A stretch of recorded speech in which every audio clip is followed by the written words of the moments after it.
the accident awaits me. Good healthy appetite. Oh, I'll catch up with you guys. I think I left my watch inside. Hey, let's just wait a second. I cross the room to the intrinsic field center. I find my watch. The function of the One is now to return to the source, allowing a temporary dissemination of the code you carry, reinserting the prime program.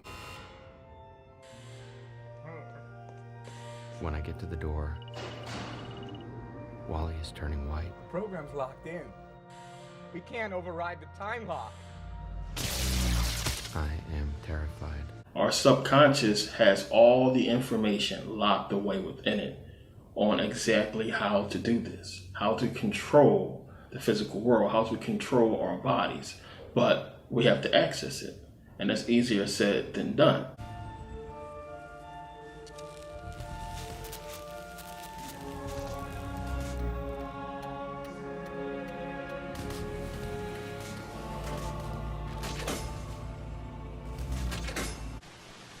Are you trying to depress us, Bob? Because that's No, actually, I think it's quite an exciting idea, because you see, the idea behind it is that anybody can win, anyone at all. But if we start studying these statistics, I think we'll arrive at the conclusion, geez, I better start thinking for myself rather than follow everybody. Most people, they get a job, they look around, they see how everybody else is doing their work, and they start doing it the same way. Mm-hmm. They should stop and think, I wonder if any of these people know what they're doing. You know, is there a better way to do it? But don't we have a need to fit in? I mean, we don't want to stand out. We don't want to get fired. We don't want to make waves. Exactly. Just fall into line. You know, take a number. Be like everybody around. You know, that'd be great in the animal kingdom. But human beings aren't supposed to live that way. I think we should make a few waves. We should maybe stand out, be different. Not for the sake of being different, okay, but because we are different. We all think different thoughts. And I believe we should start to think and build images in our mind of what we'd like to do and then set out and do it. Yes, John. Good. Now it's just a question of reassembling the components in the correct sequence.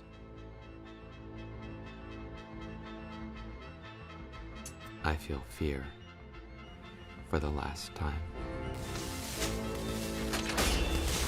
So once the ancients understood that everything came into existence because of consciousness and energy, they then had to understand that we, at our purest form, are consciousness and energy.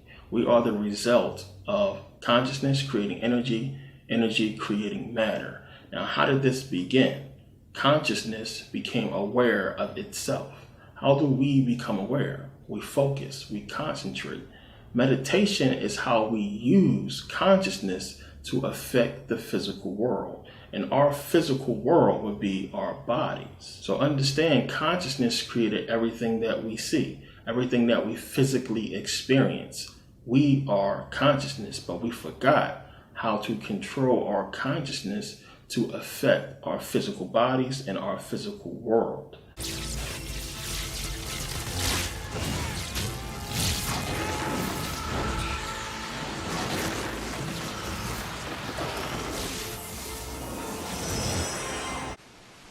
See, I think we live simultaneously on three planes of understanding. We're spiritual creatures, we have an intellect, and we live in physical bodies. Okay. But because we lack awareness or understanding of who we are, we're totally locked into a physical world, and we let things outside of us control us. 95% of the population are reacting to life. They're not really living at all. Okay, and would you call that one of the barriers to success? Oh, there's no question about it. A circulatory system is seen by the perimeter fence. A few days later, a partially muscled skeleton stands in the hallway and screams for a moment before vanishing. So you have thought, which that thought is your consciousness. Consciousness then sends that energy to the hippocampus, down the fibers of the choroid plexus, to the fornix, down the spine, to the sacral nerve, and causes stimulation. So we can see again from thought, consciousness, we have something coming from, nothing, seemingly nothing, to create all of this stimulation. But we understand even still the stimulation or the consciousness that's going to create this energy is coming from what we're watching or reading or thinking about. So even just thoughts alone can cause this stimulation. It's something that's unbelievable, but it's the best way to break it down on a basic level to understand that something comes from nothing inside you all the time. You know, again, before you move, before you make any kind of movement, it happens so fast. There is a thought that is processed.